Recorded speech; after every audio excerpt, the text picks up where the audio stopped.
Baik, bismillahirrahmanirrahim. Assalamualaikum warahmatullahi wabarakatuh. Selamat siang mahasiswa sekalian. Alhamdulillah kita dipertemukan kembali dalam perkuliahan hari ini di mata kuliah pemrograman berbasis objek. Ya. Semoga kalian semua dalam keadaan sehat dan siap untuk mengikuti materi yang disampaikan dan akan kita bahas bersama. Mari kita awali kegiatan belajar ini dengan penuh semangat ya. Di semester yang baru ini rasa ingin tahu serta keterbukaan untuk berdiskusi, berbagi pengetahuan. Baik, di sini saya akan menjelaskan mengenai deskripsi singkat mata kuliah ini adalah tentang pemahaman abstrak data type atau IDT, representative logic tentang list terkait linear dan prinsip-prinsipnya, representatif fisik list berkait dengan pointer, representatif logik berkaitan dengan continue, dan prinsip-prinsipnya variasi bentuk list berkait double link list, circuit linked list, multi-linked list, studi kasus list terkait stack, queue, fungsi prosedur, restruktur, definisi struktur, data fungsi prosedur, penelusuran, reorder in order, cross order, graph, definisi struktur data, algoritma BFS, DPS, dan topological sorts. Ya, itu untuk deskripsi singkat di pemrograman berbasis objek. Adapun deskripsi singkat mengenai pembelajaran atau pokok pembahasan di mata kuliah ini diantaranya adalah abstract data type, double link list, circular list, multi-linked list, stack, queue, struktur data, algoritma BPS, DPS, dan topological sorts.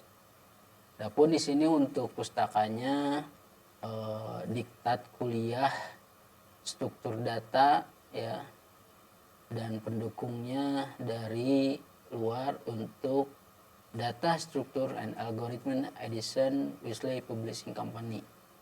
Di sini perangkat yang digunakan, ada beberapa software yang akan digunakan untuk bahasa pemrograman ini, bisa menggunakan DevC++, XAMPP, Python, dan lain sebagainya. Adapun kita untuk menggunakan localhost-nya, kita akan menggunakan aplikasi XAMPP ya.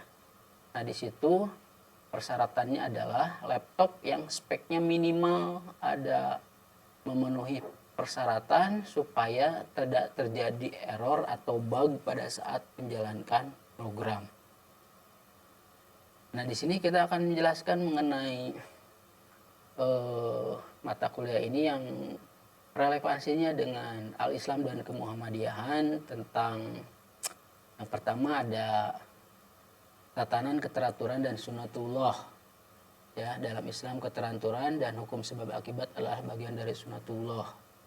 Hal ini mengajarkan bahwa Allah menciptakan alam dengan aturan dan ketelitian sebagaimana algoritma disusun dengan logika yang rapi. Niat dan tujuan pemrograman ya. Pemrograman melahirkan aplikasi dan sistem. Islam menekankan bahwa setiap amal tergantung pada niatnya. Hadis riwayat Bukhari Muslim. Maka di sini disarankan untuk seorang programmer muslim harus berniat agar karyanya bermanfaat, tidak merugikan, dan maslahat bagi umat. Amanah dan etika dalam bercoding ya. Dalam melakukan coding, seorang pemrograman itu harus mempunyai etika dan amanah. Ya, seperti menulis kode adalah amanah. Jika dibuat asal-asalan atau dimulasi bisa menimbulkan kerugian. Islam menekankan kejujuran dan larangan mengkhianat dalam Quran surat An-Anfal ayat 27. Diperlukan kesabaran dan ketekunan. Belajar algoritma dan pemrograman butuh kesabaran karena sering menemui error atau bug. Islam menekankan sabar sebagai kunci kesuksesan. Ya, di sini selanjutnya mengenai optimasi dan ihsan, bahwa Islam mengajarkan konsep ihsan itu melakukan sesuatu dengan cara yang baik seperti di hadis riwayat Muslim. Maka seorang muslim harus berusaha menulis kode yang optimal, efisien, dan bermanfaat. Yang selanjutnya kreativitas. Ya, dalam mata kuliah ini kita dibutuhkan kreativitas ya. Di antaranya kemampuan merancang program itu bagian dari kreativitas manusia. Allah memberikan ilmu kepada siapa saja yang dikehendaki, tersurat dalam Quran surat Al-Baqarah ayat 269. Itu rincian mengenai kajian yang ada kaitannya keislaman dan kemuhammadiyahan.